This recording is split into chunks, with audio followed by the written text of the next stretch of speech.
সুতরাং আমার কোনো টেনশন নাই। হাফেজ আবুল বারাকাত মন্দিরের ভিতরে মাগরিবের নামাজ পড়লেন, এশার নামাজটা আদায় করলেন, অপেক্ষা করতেছে। রাত তো গভীর হয়ে গেল, সমুদ্রের ভিতরে তুফান শুরু হয়ে গেছে, বুঝবার বাকি নাই এটাই সেই দানব, যেই দানবটা প্রতি বছর আমাবস্যার রাতে একটা করে কুমারী কন্যা খেয়ে চলে যা। আয়া আজকে তোর সাথে আমার মোকাবেলা হবে। আওয়াজ করে বলা যাবে কি আল্লাহু আকবার।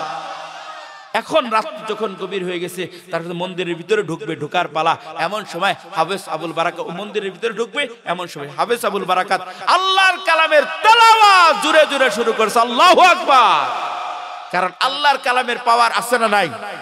আওয়াজ দিয়ে বলেন আছে না নাই? এখন যখনই ঢুকবার জন্য চেষ্টা করে তখনই আল্লাহর কালামের তেলাওয়াত করে, যখনই ঢুকার চেষ্টা করে তখনই তেলাওয়াত করে। এইভাবে সারাটা রাত চেষ্টা করেছে, হাফেজ আবুল বারাকাতের বিন্দু মাত্র ক্ষতি করতে পারে না। আওয়াজ করে বলতে হবে আল্লাহু আকবার। দায়িত্ব পালন করে তোমরা ডাইনপন্থী, তো সাইড ভাগাভাগি হচ্ছে। একজন আছে মাঝখানে, কোনো সাইড নাই, ডাইনেও যায় না বামেও যায় না, একটা সাইড নিতে হবে, হয় ডানে যাও নাই বামে যাও। হুজুর আমার কোনো সাইড নেওয়া যাবে না। কেন? মাহফিল শোনার জন্য বিবির কাছে অনুমতি চাইলাম, বিবি মাহফিল শুনতে যাবো, অনুমতি দাও। যাও, ভালো কাজ, অনুমতি না দিলে গুনাহ হবে। তবে খবরদার আমার কথা এদিকেও যাবে না ওদিকেও যাবে না। হুজুর সাইড নিলে বিবির কাছ থেকে অনুমতি নিয়ে তারপরে সাইড নেওয়া লাগে। আছে এলাকার, আপনাদের এলাকায় এরকম ফ্যামিলি আছে নাকি? আছে? কিছু বলে আছে, কিছু বলে নাই। আছে কি? সবাই বলতেছেন নাই, একজনও নাই। আলহামদুলিল্লাহ, এলাকার মানুষ সফল, কারণ আল্লাহর একটা আইন অন্তত এই আয়াতের উপর সে আমল করতেছে। আলহামদুলিল্লাহ। যাই হোক, আমি আপনাদের সম্মুখে মহান গ্রন্থ আল কোরআন থেকে একটা আয়াতের টুকরা তেলাওয়াত করেছি। এই আয়াতকে কেন্দ্র করে কিছু উপকারী মূল্যবান কথা বলবার আশা রাখি। আল্লাহ পাক যেন জবানে এমন কিছু কথা আনেন যে কথাগুলোর মাধ্যমে বলনেওয়ালা শুননেওয়ালা ইহকালে কল্যাণ পরকালের মুক্তির ব্যবস্থা করে দেয়। চিল্লায় বলতে হবে আল্লাহুম্মা আমিন। আল্লাহ পাক কালামে হাকিম ইরশাদ করেন, ইন্নাল্লাহা ইয়া'মুরুকুম আন তুআদ্দুল আমানাতি ইলা আহলিহা। আল্লাহ তোমাদেরকে নির্দেশ প্রদান করতেছে, তোমাদের আমানতকে মালিকের কাছে ফিরায় দাও। আপনার হায়াতের জিন্দেগিটা আমানত, 70 বছর জিন্দেগিটা আমানত। হায়াতটাকে আল্লাহর নির্ধারিত পথকে উপেক্ষা করে নিজের মন গড়া পথে চললে হবে খেয়ানত। সৃষ্টির সেরা মানব হলো আশরাফুল মাখলুকাত হিসেবে মানুষকে আল্লাহ বানাইছে। ও মুমিন, তোমার হায়াতটা আমানত। তুমি যদি তোমার হায়াতটাকে গুনাহের কাজে ব্যবহার করো, তুমি খেয়ানতকারী হয়ে যাবা, তুমি ধ্বংসের ভিতরে পড়ে যাবা। আল্লাহ পাক ডাক দিয়ে বলেন, ওয়াল আসরি ইন্নাল ইনসানা লাফি খুসর। হায়াতের কসম খায় আল্লাহ ডাক দিয়ে বলেন, সকল মানুষেরা ক্ষতির ভিতরে, অর্থাৎ খেয়ানতকারীরা ক্ষতির ভিতরে। আর যারা আমানতকে রক্ষা করবে তাদের ঠিকানা হবে জান্নাত। আল্লাহ পাক ডাক দিয়ে বলেন, ইন্নাল্লাযীনা আমানু ওয়া আমিলুস সালিহাতি কানাত লাহুম জান্নাতুল ফিরদাউসি নুজুলা। যারা আমানত রক্ষা করে ঈমানের আমলটা সংরক্ষণ করবে, আমি আল্লাহ তাদেরকে জান্নাতুল ফিরদাউস নসিব করে দিব। আওয়াজ করে বলা যাবে কি সুবহানাল্লাহ। সৃষ্টির সারা মানব আমানত রক্ষা করলে তাদের দাম বাড়বে, তাদের সম্মান নূরের তৈরি ফেরেশতার চেয়ে দাম বেড়ে যাবে। আর যদি আমানতের খেয়ানত করে তাহলে আল্লাহ বলেন, উলাইকা কাল আনআম বাল হুম আদাল। তারা হবে চতুষ্পদ প্রাণীর ন্যায়, কুকুরের ন্যায়, কুকুরের চেয়ে নিকৃষ্টতর হয়ে যাবে। আমানতের খেয়ানতকারীর কোনো দাম থাকবে না। ও মুমিন, আপনার হায়াতের জিন্দেগিটা আমানত, আপনার সন্তানগুলাও আমানত। ইচ্ছে করলে আপনি সন্তানগুলাকে গুনাহের রাস্তায় চালাইতে পারেন না। প্রত্যেকটা বাবা মার দায়িত্ব কর্তব্য হলো সন্তানগুলাকে ধরে ধরে জান্নাতের রাস্তায় দাঁড় করানো। কোন বাবা মা যদি সেই খেয়ানত করে, কাল কিয়ামতের ময়দানে এই সন্তানগুলা আল্লাহর আদালতে মামলা দায়ের করবে। আল্লাহ, যেই বাবা মার কারণে দুনিয়াতে আসলাম তারাই তো জান্নাতের রাস্তা দেখায় নাই, তাদের কারণে জাহান্নাম পাইলাম। আল্লাহ, ওই বাবা মাকে হাজির করো, তাদের কলিজায় পা রেখে জাহান্নামে যেতে চাই। আওয়াজ করে বলা যাবে কি নাউজুবিল্লাহ। আদরের সন্তান আল্লাহর রাসূলের মামলা দায়ের করবে, আপনি আমি কবরে চলে যাব। এই সন্তান যদি পাপ করে, পাপের ধাক্কা বাবা মার কবরে চলে যাবে। অপরদিকে সন্তান যদি নেক কাজ করে, নেকের ধাক্কাটাও আল্লাহ তাআলা কবরে পৌঁছাবে। আমানতটা রক্ষা করার জন্য আল্লাহ বলেন কু আনফুসাকুম ওয়া আহলিকুম নারা, তুমি নিজে জাহান্নামের আগুন থেকে বাঁচো, তোমার সন্তানদেরকে জাহান্নাম থেকে ধরে ধরে জান্নাতের রাস্তা নিও। এটা দায়িত্ব, আমানত। খেয়ানত করলে আল্লাহর আদালতে যাও। কয়দিন দুনিয়ায় থাকবো, সন্তানের নেকামনগুলো বাবা আমারে কবরে চলে যা। আজীব একটা তথ্য আপনাদের সামনে উপস্থাপন করি। আল্লামা ফখরুদ্দিন রাজি রহমতুল্লাহি আলাই তার বিখ্যাত তাফসীর গ্রন্থ তাফসীরে কাবীরের ভিতরে এই কথাটা উল্লেখ করেছেন, নেক সন্তান বাবা মার জন্য কি পরিমাণ কল্যাণকর হয়। সন্তানকে যদি ভালো পথে রাখতে পারেন, সন্তান যদি জান্নাতের রাস্তায় চলতে থাকে, এ দুনিয়াতে সওয়াব করবে, সওয়াবের অংশ আলো বানায়া আল্লাহ তাআলা বাবা মার কবরটারে আলো বানায় দিবে। আওয়াজ করে বলা যাবে কি সুবহানাল্লাহ। আল্লামা ফখরুদ্দিন রাজি রহমতুল্লাহ আলাইহি লেখে, পয়গম্বর মুসা আলাইহিস সালাতু ওয়াস সালাম একদিন একটা জায়গাকে কেন্দ্র করে যাচ্ছে, একটা কবরের পাশ দিয়ে যাচ্ছে, হঠাৎ করে দেখতেছে কবরের ভিতরে ধাও ধাও করে আগুন জ্বলতেছে। বুঝবার বাকি নাই, লোকটা গুনাহগার হওয়ার কারণে, পাপী হওয়ার কারণে আল্লাহ তার কবরের ভিতরে আগুনটা জ্বালায় রাখছে। কাজ চলে গেছেন, কাজ শেষ করে বিকালবেলা আবার ওই রাস্তাতে আসতেছিল, ঠিক ওই জায়গার ভিতরে আমার আল্লাহ পয়গম্বর মুসা আলাইহিস সালাতু ওয়াস সালামের অন্তরচক্ষুটা খুলে দিয়েছে। এবার তাকায় দেখতেছে সকালবেলা যেই কবরে দেখছে আগুন, ওই কবরের ভিতরে আগুন নাই। আমার আল্লাহ রাব্বুল আলামিন ওই কবরটাকে জান্নাতের বাগান বানায়া দিয়েছে। অথচ শরীয়ত বলে ইজা মাতাল ইনসান মিন কাতানহু আমালুহু, মানুষ মারা গেলে আমল তার সব বন্ধ হয়ে যায়। কিন্তু এটা কেমন করে সম্ভব? আল্লাহর কাছে ডাক দিয়ে বলে, মালিক আল্লাহ, সকালবেলা যেই কবরে দেখলাম আগুন, বিকালবেলা মানে কি এমন করলো যার কারণে তুমি তার জান্নাত দিলা? ও মালিক, কারণটা জানবার চাই। আল্লাহ রাব্বুল আলামিন ডাক দিয়ে বলেন, মুসা রে, এই লোকটারে জান্নাত দেওয়ার একটা কারণ আছে, রহস্য আছে। কি কারণ? এই লোকটা বড় গুনাহগার পাপিষ্ঠ ছিল, হায়াতের জিন্দেগির ভিতরে এমন গুনাহ নাই সে অংশগ্রহণ করে নাই। কিন্তু জানো, মৃত্যুর আগ মুহূর্তে তার বিবির কাছে ডাক দিয়ে বলে, বিবি রে, গুনাহগার হইয়া, পাপী হইয়া, জাহান্নামী হইয়া মারা যাইতেছি। তার অন্যতম কারণ হলো আমার সিনার ভিতরে আল্লাহর কালামের কোনো জ্ঞান নাই। ও বিবি, কেমন করে কবরের ভিতরে থাকবো? জাহান্নামী হইয়া কবরের ভিতরে আমি যাইতেছি, যদিও আমি জাহান্নামী, তুমি তোমার পেটে যে আমার বাচ্চাটা আছে, কথা দাও আমার সন্তানটাকে আমার মতো গুনাহগার পাপিষ্ঠ তুমি বানাবা না। ঠিক আছে স্বামী, আমি রক্ষা করব। এ মুসা, লোকটা মারা গেল, তার গুনাহের কারণে, পাপের কারণে আমি কবরের ভিতরে আগুনটা জ্বালায় রাখছি। কিন্তু আজকে জানো কি হয়েছে? 8-9টা বছর তার কবরের ভিতরে আগুন জ্বললো। আজকে সেই বাচ্চাটা বড় হয়েছে, বিধবা অসহায় মহিলাটা বাচ্চাকে ধরে হুজুরের কাছে নিয়ে গেছে। হুজুর, আমার সন্তানটাকে আপনি আল্লাহর কালামের শিক্ষা দেন। নির্দেশ পাইয়া হুজুর এই ছোট্ট নাবালেগ বাচ্চাকে সবক দেওয়া শুরু করলেন। প্রথম সবক দিলেন বিসমিল্লাহির রহমানির রহিম। উস্তাদ কয়েকবার বিসমিল্লাহর আওয়াজ দেওয়ার পর এই ছোট্ট নাবালেগ বাচ্চার জবানে বিসমিল্লাহির রহমানির রহিমের আওয়াজ বাইর হয়ে গেছে। যখন এই ছোট্ট নাবালেগ বাচ্চা বিসমিল্লাহর আওয়াজ দিয়েছে, আমার আল্লাহর কুদরতি আত্মাটা ঠান্ডা হয়ে গেছে। আওয়াজ করে বলা যাবে কি আল্লাহু আকবার। আমার আল্লাহ রাব্বুল আলামিন ফেরেশতাদেরকে ডাক দিয়ে বলে, ফেরেশতারা রে, জলদি করে যাও। সেই ছোট্ট নাবালেগ বাচ্চা আমাকে রহমান বললো, রহিম বইলা সম্বোধন করলো। আমি রহমান হইয়া, রহিম হইয়া এই ছোট্ট নাবালেগ বাচ্চার ধারণাকে আমি বিফলে দিব না।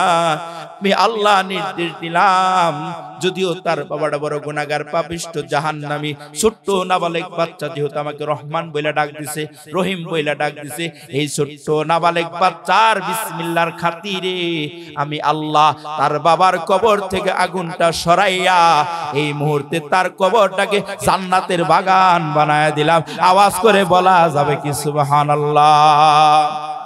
जो तो मेरा तो सब मेरा, फलक मेरा ज़मी मेरी,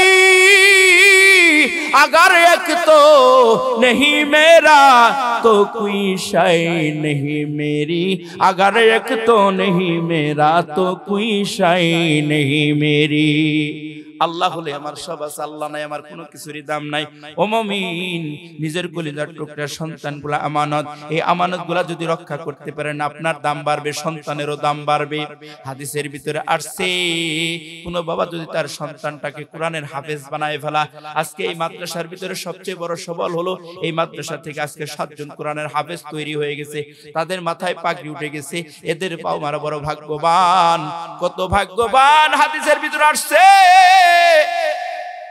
কোন বাবা যদি তার সন্তানকে কোরআনের হাফেজ বানায়, আর যদি ওই সন্তানটা হালালকে হালাল হারামকে হারাম মেনে তার জীবনটা অতিবাহিত করতে পারে, এই সন্তানটা মারা যাওয়ার পর আল্লাহ বলবেন তুমি জান্নাতে চলে যাও। সুবহানাল্লাহ, আস্তে কোন।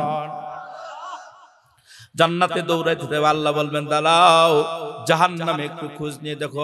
হাফেজে কোরআন এবার জাহান্নামে দেখবে তার বাবা মা দাদা দাদি আপনজনেরা জাহান্নামের ভিতরে হাবুডুবু খাইতেছে। আল্লাহর কাছে বলবে আল্লাহ, যাদের কারণে দুনিয়াতে গেলাম তারা আমার কত কষ্ট করে মেহনত করে কোরআনের হাফেজ বানাইছে, আজকে তারা জাহান্নামী, আমি জান্নাতি। না না, এমন জান্নাতের আমার প্রয়োজন নাই যে জান্নাতের ভিতরে আমার মা নাই, আমার বাবা নাই, আমার দাদা নাই, দাদি নাই, নানা নানি নাই, ওদেরকে ছাড়া আমি জান্নাতে যাইতে পারবো না। আমার আল্লাহ বলবেন যাও যাও, তোমার সিনার ভিতরে 30টা কোরআনের পারা থাকার কারণে আমি আল্লাহ নির্দেশ দিয়ে দিলাম কমসে কম 10 জন জাহান্নামী। কেমন জাহান্নামী? কদ ওয়াজাবাত লাহুন নার, যাদের উপর জাহান্নাম একেবারে ওয়াজিব হয়ে গেছে, এরকম 10 জন জাহান্নামীকে তুলে তুমি জান্নাতের মেহমান বানায়া দাও। আর একটু জোরে বলা যাবে কি সুবহানাল্লাহ?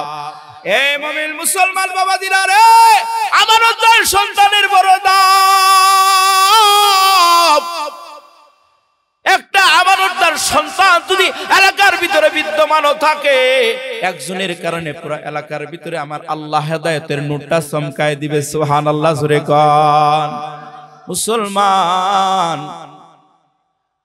আল্লামা ইবনে বতুতা রহমতুল্লাহি আলাইহি ভূ পর্যটক সারা পৃথিবী সফর করেছেন। কোন দেশে ইসলাম, কোন দেশে কি ইসলাম প্রচার করেছে তার সফর নামে ইবনে বতুতা কিতাবের ভিতরে উল্লেখ করছেন। আজীব একটা তথ্য দেই, একজন হাফেজে কোরআনের কি পরিমাণ দাম, শান মান তার কত বেশি, একজন সত্যিকারের কোরআনের হাফেজের কারণে এলাকার ভিতরে কি পরিমাণে হেদায়েতের নূর চমকা। আল্লামা ইবনে বতুতা রহমাতুল্লাহি আলাইহি সারা পৃথিবী সফর করেছে। সফরের একটা অংশ হিসেবে তিনি চলে গেছেন মালদ্বীপের ভিতরে। ওখানে যাওয়ার পর বড় আশ্চর্য হয়ে গেছেন, হতবাক হয়ে গেছেন। চতুর্দিকে আজানের ধ্বনি শোনা যায়, আর মানুষগুলা মসজিদমুখী হচ্ছে। যারা চাকরি করে চাকরি ছেড়ে মসজিদমুখী, ব্যবসা করে ব্যবসা ছেড়ে মসজিদমুখী, কৃষিকাজ করতেছে ছেড়ে দিয়ে মসজিদমুখী, যারা যে কর্ম করতেছে সমস্ত কর্ম ছেড়ে আল্লাহু আকবার, আল্লাহ বড়, দুনিয়ার সকল কাজ ছোট, এই কথাটার উপর একই রেখে তারা কাজ ফেলে দিয়ে মসজিদের মুখী। এই দৃশ্যটা দেখে তিনি খুশি হয়ে গেলেন, বড় আশ্চর্য হয়ে গেলেন। এই দেশে কোন মুসলিম পর্যটক আসে নাই, কোন সাহাবী আসে নাই, কোন তাবি আসে নাই, তাবি আসে নাই।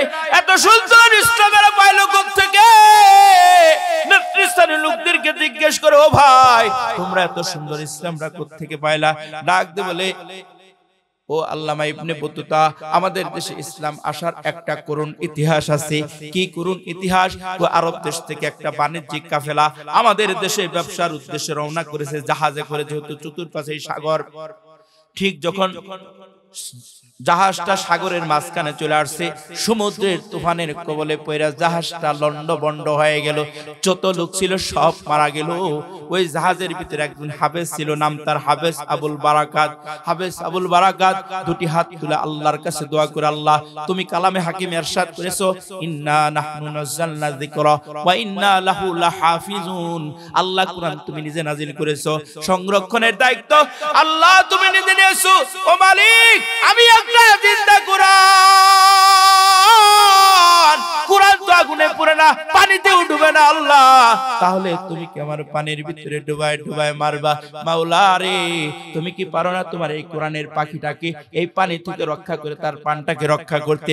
দোয়া করতেছে আমার আল্লাহ রব্বুল আলামিন এই সত্যিকারের হাফেজে কোরআনের দোয়াকে কবুল কইরা গায়বী ভাবে তার সামনে একটা তক্তা হাজির করে দিয়েছে। কদরে কুদরত দারি हर्ज खाहिया कुनी मुर्दारा तो जाने बख्शी जिंदारा बेजाकुनी मुर्दारा तो जाने बख्शी जिंदारा बेजाकुनी इन्नल्लाह अला कुल्ली शाइइन कदीर আল্লাহ সকলের উপর ক্ষমতাশীল। ওই তক্তার উপর আরোহণ করে করে ঢেউয়ে ঢেউয়ে কিনারা চলে গেছে। কিনারায় পৌঁছার পর হতবাক, চতুর্দিকে শুধু মন্দির আর মন্দির, মসজিদ নাই, মাদ্রাসা নাই, মুসলমানের কোনো নামগন্ধই নাই। কোথায় যাবে, কার কাছে যাবে, ঠিকানা নাই। যেখানে তাকায় সেখানে শুধু বিধর্মী আর বিধর্মী। মনে মনে চিন্তা করে তাওয়াক্কালতু আলাল্লাহ, আল্লাহ তোমার উপর ভরসা করে পথ চললাম, তুমি ছাড়া তো আমার কেউ নাই। তুমি যদি মারতে চাও কেউ বাঁচাইতে পারবে না, আর তুমি যদি বাঁচাইবার চাও মালদ্বীপের সকল মানুষ মিলে আমারে মারতে পারবে না।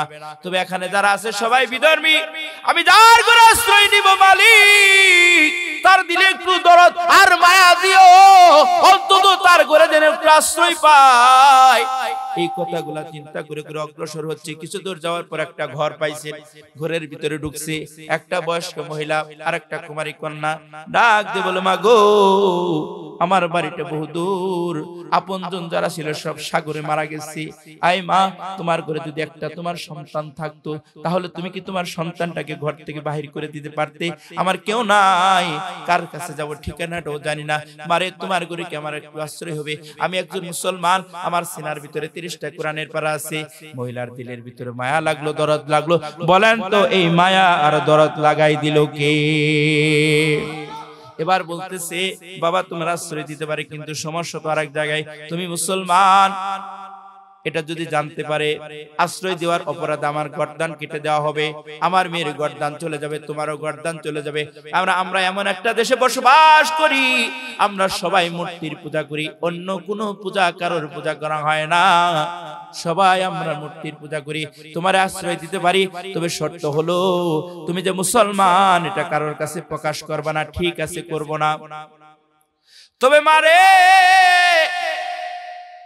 তোমাদের মূর্তির সামনে আমার মাথাও কিন্তু নত করব না। যেই মাথাটা একমাত্র আল্লাহর কাছে নত করেছি, ওই আল্লাহ ছাড়া অন্য কারোর কাছে মাথাটা নত করব না। ঠিক আছে।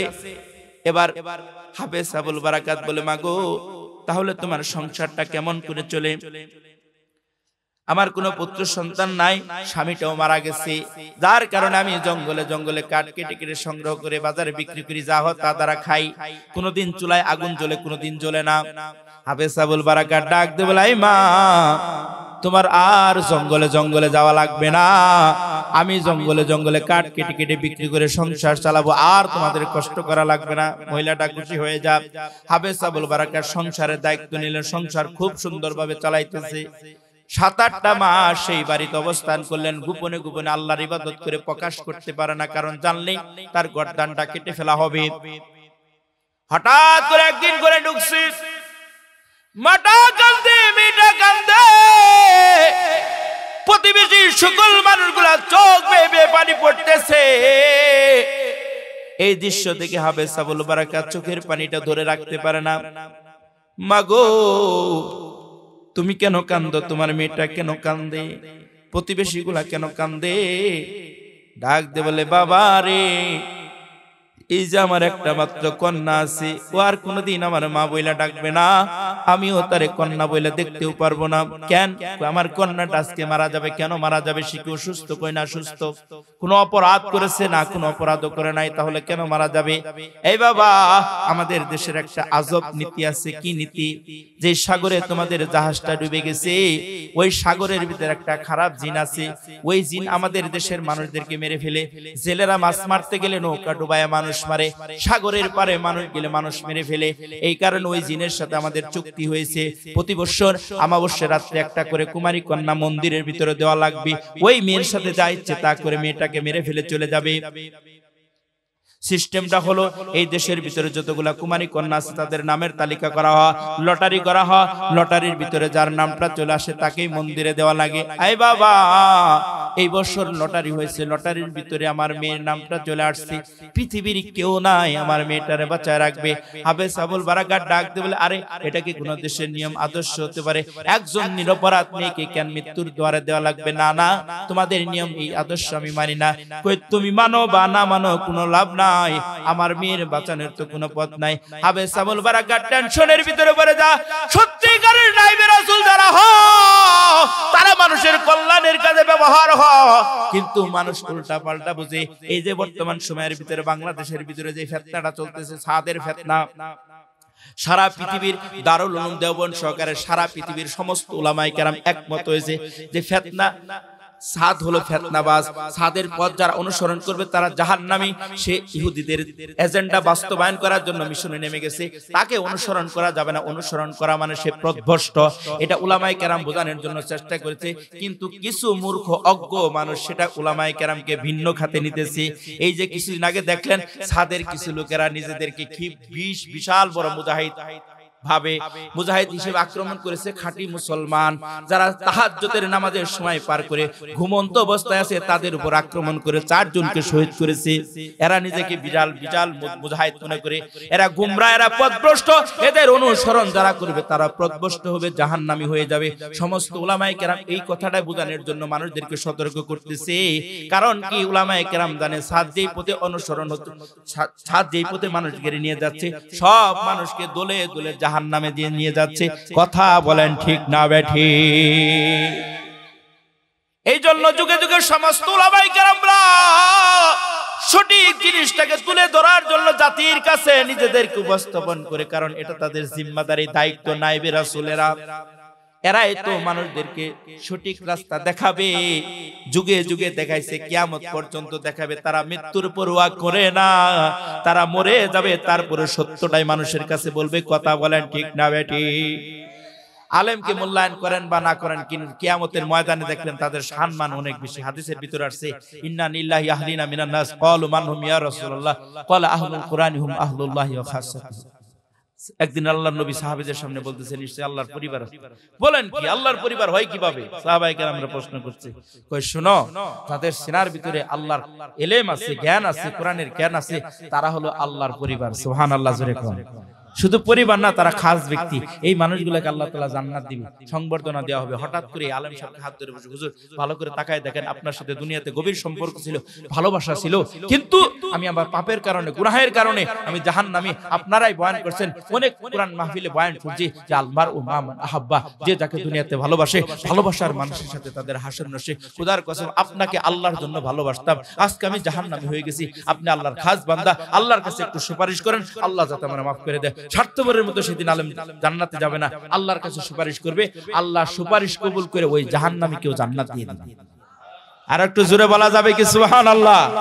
এখন হাফেজ আবুল বারাকাত এরকমই তো একজন মানুষ, যে যাদের করে আশ্রয় নিলাম তাদের এত বড় বিপদ, এই বিপদ আমি সইতে দিব না, সে কোনে বললে একটু উপকার করেই ছাড়বো। সুবহানাল্লাহ জোরে কর।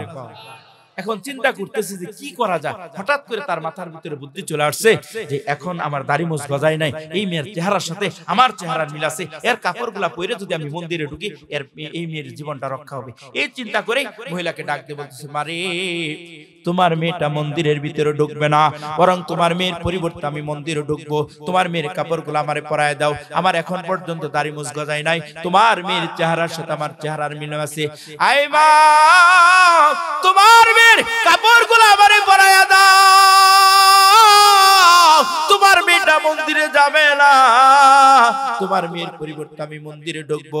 বিধবা মহিলা ডাক দিয়ে বলে, না বাবা, তা হয় না, তোমার মতো একটা নম্র ভদ্র সন্তানকে আমি নিশ্চিত মৃত্যুর দ্বারে ফেলায় দিতে পারি না, আমি এতটুকু স্বার্থপর হতে পারি না, আমার মেয়েকে বাঁচাইয়া তোমার মতো একটা নম্র ভদ্র সন্তানকে নিশ্চিত মৃত্যুর দ্বারে ফেলায় দিতে পারি না। আই বাবা, আজ পর্যন্ত ওই মন্দিরের ভিতরে কেউ জীবিত ফিরত আসে নাই, তুমিও জীবিত ফিরত আসবে না, আমি মা হইয়া এই কাজটুকু করতে দিব না। হাফেজ আবুল বারাকাত ডাক দিয়ে বলে, মারে তোমরা হলা বিধর্মী, আল্লাহ বিশ্বাস করো না, কোরআন বিশ্বাস করো না। আয় মা, যে আল্লাহ আমারে কোরআনের খাতিরে সাগরের ভিতরে বাঁচাইছে, আমার মন বলে সাগরের ভিতরে অসংখ্য মানুষ ছিল, এর ভিতরে কোরআনের খাতিরে আল্লাহ রাব্বুল আলামিন আমারে প্রাণটা রক্ষা করেছে। আমার মন বলে যে আল্লাহ আমারে কোরআনের খাতিরে সাগরের ভিতরে বাঁচাইছে, ওই আল্লাহ আমারে কোরআনের খাতিরে মন্দিরের ভিতরেও বাঁচায়া দিবে। আওয়াজ করে বলা যাবে কি আল্লাহু আকবার? কিন্তু ওরা তো বিধর্মী, এগুলা তো বিশ্বাস করতে চায় না। না বাবা, তা হয় না। আজ পর্যন্ত কেউ জীবিত ফেরত আসে না। মেয়েটা ডাক দিয়ে বলে, ভাইয়া রে, কেন তুমি পাগলামি করতেছো? আমার কারণে কেন তুমি মৃত্যুর ঝুঁকিটা নিতে যাও? না ভাইয়া, তা হয় না। আমি মারা গেলে আমার মার তেমন কোনো ক্ষতি হবে না, কিন্তু তুমি মারা গেলে আমার মাটারে কে খাওয়াবে? ভাইয়া রে, আমি মারা গেলে, তুমি মারা গেলে আমি তোমারে খাওয়াইতেও পারবো না, তবে আমি চইলা যাই, মৃত্যুর আগে তোমার কাছে একটা ছোট্ট রিকোয়েস্ট, আবদারটা করে যাই। ভাইয়া রে, আমার মার দুনিয়াতে আপন বলতে কেউ থাকবে না, মৌত পর্যন্ত তুমি আমার মাটারে দেখে রাখো, আর কোনো তোমার কাছে আমার চাওয়া পাওয়া নাই। কথাগুলা শুনতেছিলেন, আবুল বারাকাতের দিলের ভিতরে লাগতেছিল, না না বন্ডে, তোর কাপড়গুলো আমার দে, কাপড় দিতে চায় না। একটা পর্যায়ে বাধ্য হয়ে হাফেজ আবুল বারাকাত জোর করে কাপড়গুলা ছিনায় নিলেন। একটা মেয়ে সাজার জন্য যেমন করে সাজার দরকার, সাইজা সে মন্দিরের দিকে রওনা করেছে। এদিকে মা আর মেয়েটা কাঁদতে হাফেজ আবুল বারাকাত রওনা করেছে। কিছু দূর যাওয়ার পর হাফেজ আবুল বারাকাত এই মহিলার দিকে তাকাইছে, ওই বিধবা মহিলার চোখের সাথে চোখটা পড়ে গেছে। একটা মুহূর্ত সহ্য করতে পারে নাই, কাঁদতে কাঁদতে বেহুশ হইয়া মহিলাটা জমিনের ভিতরে পড়ে গেছে। এই বাবা, দুনিয়ার জিন্দেগির ভিতরে আপনি আমার মা, আমার মা আমার বাবা যেই পরিমাণ ভালোবাসে, পৃথিবীর বুকে আর দ্বিতীয় কাউকে পাবেন না। যার মা নাই সে বুঝতে পারে মা কত বড় একটা মহাসম্পদ ছিল, কত বড় বটগাছটা ছিল। ওই বটগাছের ছায়া থাকলে কি যে একটা আনন্দ, কি যে একটা সুখ পাওয়া যাইতো। আজকে সেই সুখ পাওয়া যায় না। সন্তান অনেক সময় দেখা যায় দূর থেকে যখন রওনা করে, সবাই টেলিফোন করে, 11টা বাজার পর টেলিফোনের মানুষ নাই, 12টা বেজে গেছে, অসুস্থ মাটা ঘুমাইতে পারে না। সন্তান কখন বাসায় ফিরবে, সন্তানের জন্য মাটা আনচান নাচান করতে থাকে, কারণ জানে আমার সন্তানের যদি রাস্তার ভিতরে কোনো বিপদ হয়। এই যে আমি যখন কোরআনের মাহফিল করে যাই, রাত্র গভীর হয়ে যায়, মা ঘুমাইতে পারে না। কারণ কি, মার দিলের ভিতরে বড় মহব্বত আছে, ভালোবাসে। না জানি আমার সন্তানটা কোথায়, কোন পরিবেশের ভিতরে আছে। মুমিন মুসলমান গো, দুনিয়ার জিন্দেগির ভিতরে আপনার মা আপনাকে যেই ভালোবাসাটা দিবে, ওই ভালোবাসা আর কেউ দিবে না। আদর্শ নারীর ভিতরে আমি পড়েছি, একজন মা তার সন্তানের জন্য কি পরিমাণ ত্যাগ স্বীকার করে। রফিক নামে একটা সন্তান, আদর্শ নারীর ভিতরে এই কথাটা আমি পড়েছি। বাবা মার হাত ধরে স্কুলে যা, আগেরকার ঘটনা, 1978 বা 79 সালের কথা হবে। বাবা মার হাত ধরে স্কুলে গেছে, স্কুলে যাওয়ার পর ভিড়ের ভিতরে হাতছাড়া হয়ে গেছে। সন্তান বাবা মাকে খুঁজে, বাবা মার সন্তানকে খুঁজে কেউ কারণে পায় নাই। একটা পর্যায়ে রফিককে কোনো বড় লোক ধরে নিয়ে গেছে, ধরে নিয়ে যেয়ে বাসার কাজের বুয়া বানাই দিয়েছে। আসলে তো নিজের খাবারটা তুইলা খায় না, মা খাওয়াই দেয়। ওরকম সন্তান কি থালি বাসা মাজতে পারে? যখন পারে না তখন ধরে মারে। এই সন্তানটা মা মা বলে কাঁদে, কিন্তু তাদের কোনো দয়া নাই, মায়া নাই। এইভাবে কিছুদিন যাওয়ার পর অভ্যস্ত হয়ে গেল, কয়েকটা বছর পার হয়ে গেছে। তবে এই রফিক পত্রিকা পড়তে জানে, মাঝে মাঝে পুরাতন পত্রিকা, ছাদের উপর পত্রিকা, যখন খারাপ লাগে ছাদের উপর পত্রিকা পড়ে কান্নাকাটি করে। একদিন পত্রিকা পড়তে পড়তে একটা পুরাতন পত্রিকার ভিতরে পেপার কাটিং এ দেখতেছে, তারই ছবি দিয়ে পেপার করা, তার মানে অনেকদিন আগের পেপার, তার ঠিকানা দিচ্ছে। এইটা পাইয়া সে তাদের বাসার সকল মানুষকে ফাঁকি দিয়ে বাসা থেকে বাইরে চলে গেছে। ওখানে মসজিদ আছে, মসজিদের কাছে রফিকের কথা শুনতেই দাদা তো এত মায়া লাগছে, বুকের ভিতরে জড়ায় ধরছে, আর সন্তানটাও কান্নাকাটি করতেছে, দাদু ভাই আমার আম্মু কোথায়? এতদিন পর মাকে দেখিনি, আজকে মাকে দেখবো। মাকে দেখার জন্য সে অস্থির হয়ে পড়েছে। আম্মু আম্মু বলে ডাক দেয়, ওই যে তোর মা চিল্লানি মারছে, মাগো আমি তোমার হারানো রফিক ফিরে আসছি। একবার তাকাইছে আর তাকায় না, সন্তানটা কান্নায় ভেঙে পড়ল। ও দাদু ভাই, আমি কেমন মার করে জন্ম নিয়েছি, দীর্ঘদিন পর মার কাছে আসলাম, মা আমাকে পাইয়া খুশি হয় নাই, আমার কাছ থেকে মুখটা ফিরায় নিল। আমার মতো হতভাগা সন্তান আর বুকে কেউ নাই। এই দুনিয়ার বুকে আমার মতো হতভাগা সন্তান আর কেউ নাই দাদু ভাই গো। দাদু ভাই মুখটা চাইপে ধরে বলে, দাদু ভাই রে, তোর মার ব্যাপারে মন বাজে মন্তব্য করিস না, এটা তোর আসল মা নও। তোর বাবা আরেকটা বিবাহ করেছে, তুই কি জানোস তোর আসল মার কি অবস্থা হয়েছে? তুই যেদিন হারিয়ে গিয়েছস ওই দিন রাতের বেলা তোর মা সারাটা রাত রবিক রবিক বলে কান্নাকাটি করেছে। এক ফোঁটা তোর মাকে পানি পান করাইতে পারি নাই, একটা দানা মুখে দিতে পারি নাই। সকালবেলা বাসার লোকদেরকে এই কথা বলে চলে গেছে। আমার হারানো মানিকটাকে যদি ফিরে না পাই আর বাসায় ফিরবো না। যতদিন আমার সন্তানটাকে ফিরে না পাবো, আমার হারানো মানিক রফিককে ফিরে না পাবো, ততদিন পর্যন্ত আমি বাসায় ফিরবো না। ওই যে তোর মা তোর সন্তানে বাইর হয়ে গেছে, আজ পর্যন্ত তোর মাটা বাসার ভিতরে ফিরে নাই। এ বাবা, দুনিয়ার জিন্দগির ভিতরে অনেক ঘটনাই তো দেখলাম। হাসপাতালের ভিতরে মা চলে গেছে, সন্তান প্রসব করেছে, ডাক্তার বলেছে সন্তানকে বাঁচাইলে মাকে বাঁচানো যাবে না, মাকে বাঁচাইলে সন্তানকে বাঁচানো যাবে না। মা সিদ্ধান্ত, আমার হায়াতের দরকার নাই, আমার মানিকটা দুনিয়াতে বেঁচে থাকলে তার মাঝে আমি বেঁচে থাকবো। এই বাবা, শরীয়তে ইসলাম বলে একজন সন্তান মারা গেলে সবাই কবরে নামাইতে পারবে, বাবা নামাইতে পারবে, ভাই নামাইতে পারবে, প্রতিবেশী নামাইতে পারবে, একজনের জন্য বিধান নাই, সে হলো আপনার আমার জনম দুঃখিনী মা। মার জন্য কবরে নামার কোনো বিধান নাই। কেন বিধান নাই? কোন মা যদি তার সন্তানটারে নিয়ে কবরে নামা, যখন কবর থেকে উঠতে থাকবে মানুষদেরকে বলতে থাকবে, এই দুনিয়ার মানুষেরা রে,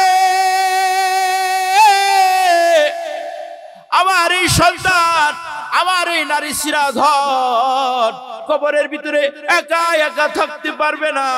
ও দুনিয়ার মানুষেরা রে, আমার এই হারানো আমার এই মানিকের সাথে তোমরা আমারে দাফন করে দাও, আমার কলিজার টুকরা সন্তানের সাথে কবরের ভিতরে ঘুমাইবার চাই।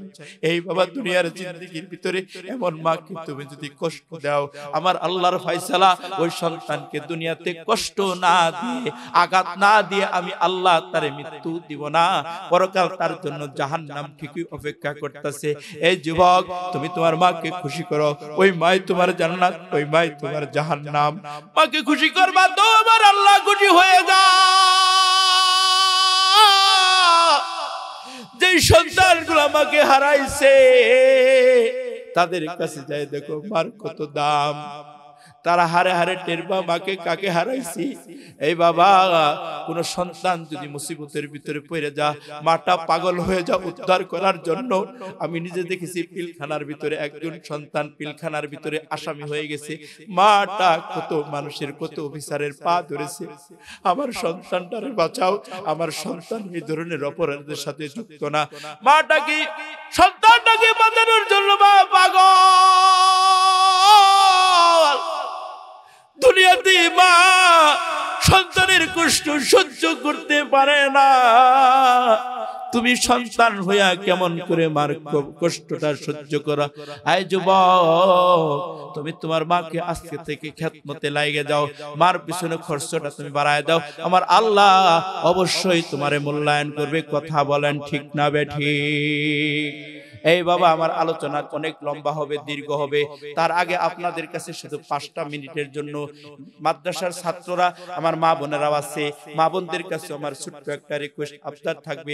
আজকে অনেকের জনম দুঃখিনী মাটা কবরে চলে গেছে, হাতের দিকে ফেল ফেল করে নজর করে তাকায় আছে, পকেটে হাত দিবেন, যার কাছে যতটুকু আছে ওই জনম দুঃখিনী মার জন্য এই কোরআনের প্রতিষ্ঠানে দান করে যাবেন। আমার মন বলে আজকে সবার দিলের ভিতরে, সবার চোখে পানি দেখা যায়, দিলটা নরম, মনটাও নরম। এই নরম নরম লইয়া ওই মার জন্য কোন সন্তান যদি দান করতে পারে, আমার আল্লাহ দানটাও ফিরায় দিবে না। এই বাবা, যার পকেটে যতটুকু আছে, আমি বলবো না 10,000, 5,000, 1,000, 2,000 এই ধরনের অঙ্কের কথা বলবো না। যার প্রতি যার মার যেমন ভালোবাসা আছে, ওই মাটা হারাইছেন অথবা বটগাছটা এখনো জীবিত আছে, আল্লাহ যেন দীর্ঘদিন ছায়া দেয়, এই জন্য দোয়া করে দিব। আমি মুসাফির, মেহেরবানি করে মা বোনদের কাছে হাতটা বাড়ায় দিলাম। ও মা, কার জানি মাটা কবরে চলে গেছে, বাবাটা কবরে কবরে চলে গেছে, শ্বশুর শাশুড়ি কবরে চলে গেছে, অথবা মা বাবা জীবিত আছে, তাদের দীর্ঘ আয়ুর জন্য সবাই দান করবেন, কেউ দান থেকে খালি হবেন না। এমন মার জন্য আজকে এই জান্নাতের প্যান্ডেলের ভিতরে বৈশা মার জন্য যদি হাতটা বাড়াইতে না পারেন, আপনি কেমন সন্তান আপনার হাতের দিকে ফেল ফেল করে নজর করে তাকে আছে, এই বাবা আমার মন বলে আজকে যদি দান করতে পারেন, আমার আল্লাহ দানটা কবুল কইরা আমার আল্লাহ আমার কবরটারে আলো বানায়া দিবে। আজ না হয় কাল তুমি, আজ না হয় কাল তুমি যাইবা কবরে, যাওয়ার সময় দেখবাছে গো তোমার সবই রইল পরে, যাওয়ার সময় দেখবাছে গো। দাদা গেল, দাদি গেল, বাবা গেল, মা গেল, কেউ এলো না ফিরে, যাওয়ার সময় দেখবাছে গো তোমার সবই রইল পরে, যাওয়ার সময় দেখবাছে গো। আজরাইল বলবে ও ভাই তুমি চলো তারা করে, কোন কৈফত শুনিবে না রে, নিবে কলিজাটা ছিঁড়ে, কোন কৈফত শুনিবে না রে। আজ না হয় কাল তুমি যাইবা কবরে, যাওয়ার সময় দেখবাছে গো তোমার সবই রইল পরে, যাওয়ার সময় দেখবাছে গো। ও মা আপনাদের কাছে আবদার দিয়ে দিলাম, পুরুষের তুলনায় আমার মা বোনের সংখ্যা অনেক বৃদ্ধি পেয়েছে। সকলের কাছে আমার আবদার, অনেকের মা কবরে চলে গেছে, বাবাটাও কবরে চলে গেছে, শ্বশুর শাশুড়ি নাই, তাদের রুহের মাগফিরাতের জন্য জান্নাতের প্যান্ডেলের ভিতরে বসে আছেন, চতুর্পাশে রহমতের ফেরেশতারা আছে। বাবাটা ফেল ফেল করে হাতের দিকে তাকায় আছে, শ্বশুর শাশুড়ি গুলাও তাকায় আছে। ও মা আপনাদের কাছে যতটুকু আছে 100 200 500 যতটুকু সামর্থ্য আছে, মারে কেউ মাহরুম হবেন না, অন্তত 50 করে টাকা হলেও জনম দুঃখিনী মার জন্য দান করবেন, দান থেকে কেউ মাহরুম হবেন না।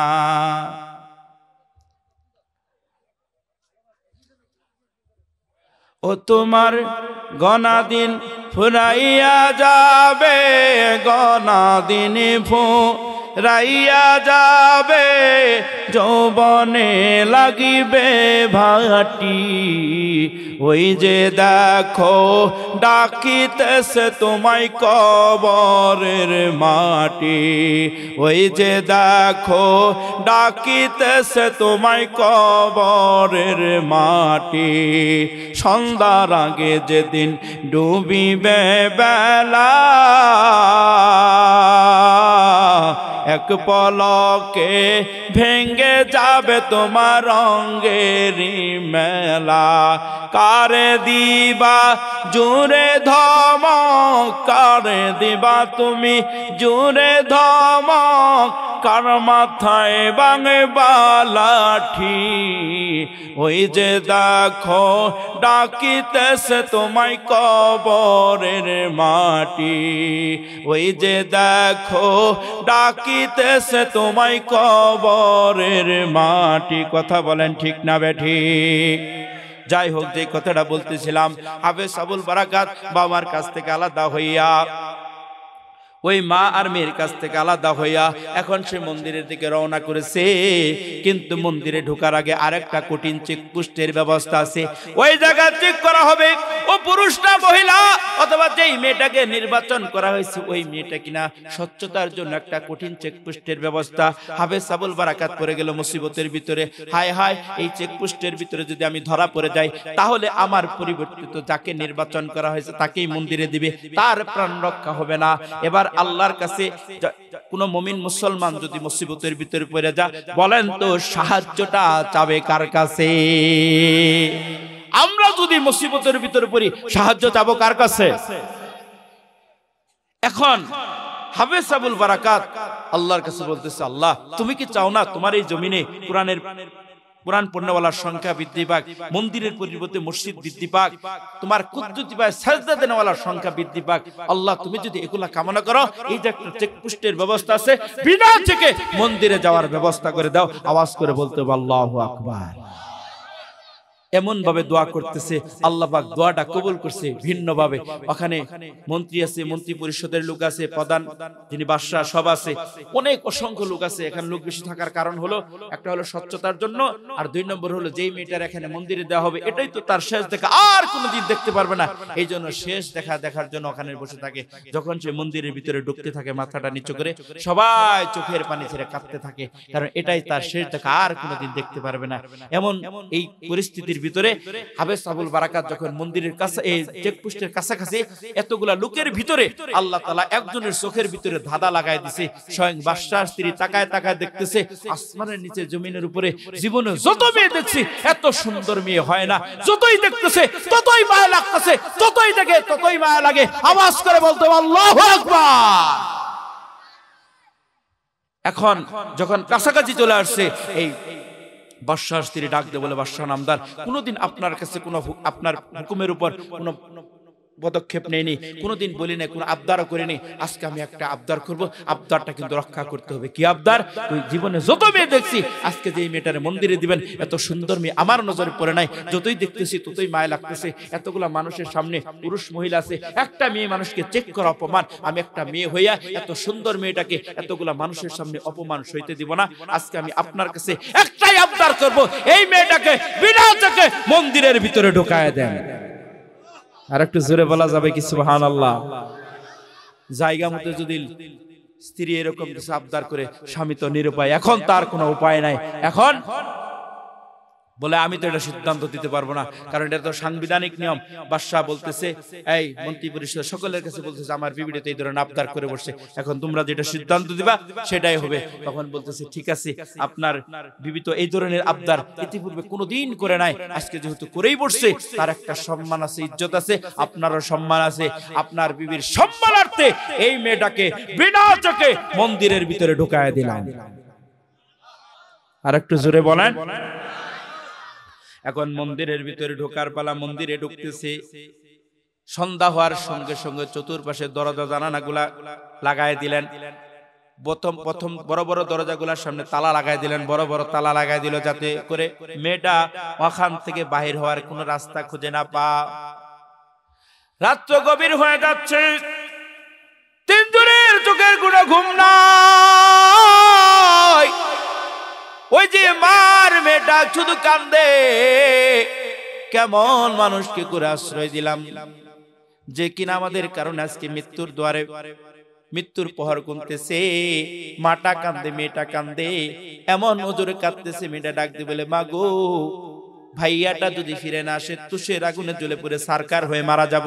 মাটাও কান্দে, মেয়েটাও কান্দে, কিন্তু হাফেজ আবুল বারাকাতের চোখে কোনো পানি নাই, ও কোনো ভয় পায় না। হাফেজ আবুল বারাকাতের চিন্তা একটাই, সত্য যখন আসছে, বাতিল তো দূরবিত আসবে। আলো যেহেতু চলেই আসছে, অন্ধকার দূরবিত হবে, কারণ আমার সিনার ভিতর আছে কোরআনের আলো। কিতাবুন আনজালনাহু ইলাইকা লিতুখরিজান নাসা মিনাজ জুলুমাতি ইলান নূর। আল্লাহর কিতাবটা এমন একটি গ্রন্থ যেটা অন্ধকার থেকে আলোর দিকে নিয়ে যা। ও যখন ও তো অন্ধকার স্বীকার করে, অন্ধকারের ভিতরে আমার কাছে আছে আলো, আলোর ভিতরে তো অন্ধকার আসতেই পারে না। আমার কাছে আছে সত্য, সত্যের কাছে মিথ্যা কোনোদিন জয়লাভ করতে পারে না। ওয়াকুল জাআল হাক্কু ওয়া যাহাকাল বাতিল ইন্নাল বাতিলা কানা যাহুকা। সত্য যখন চলে আসছে, বাতিল তো দূরীভূত হবে। সুতরাং আমার কোনো টেনশন নাই। হাফেজ আবুল বারাকাত মন্দিরের ভিতরে মাগরিবের নামাজ পড়লেন, এশার নামাজটা আদায় করলেন, অপেক্ষা করতেছে। রাত গভীর হয়ে গেল, সমুদ্রের ভিতরে তুফান শুরু হয়ে গেছে, বুঝবার বাকি নাই এটাই সেই দানব, যেই দানবটা প্রতি বৎসর আমাবস্যার রাত্রে একটা করে কুমারী কন্যা খেয়ে চলে যা। আয়া, আজকে তোর সাথে আমার মোকাবেলা হবে। আওয়াজ করে বলা যাবে কি আল্লাহু আকবার। এখন রাত যখন গভীর হয়ে গেছে, তার মন্দিরের ভিতরে ঢুকবে, ঢোকার পালা। এমন সময় হাফেজ আবুল বারাকাত মন্দিরের ভিতরে ঢুকবে, এমন সময় হাফেজ আবুল বারাকাত আল্লাহর কালামের তেলাওয়াত জোরে জোরে শুরু করেছে, আল্লাহু আকবার। কারণ আল্লাহর কালামের পাওয়ার আছে না নাই? আওয়াজ দিয়ে বলেন আছে না নাই? এখন যখনই ঢুকবার জন্য চেষ্টা করে তখনই আল্লাহর কালামের তেলাওয়াত করে, যখনই ঢুকার চেষ্টা করে তখনই তেলাওয়াত করে। এইভাবে সারাটা রাত চেষ্টা করেছে, হাফেজ আবুল বারাকাতের বিন্দু মাত্র ক্ষতি করতে পারে না। আওয়াজ করে বলতে হবে আল্লাহু আকবার।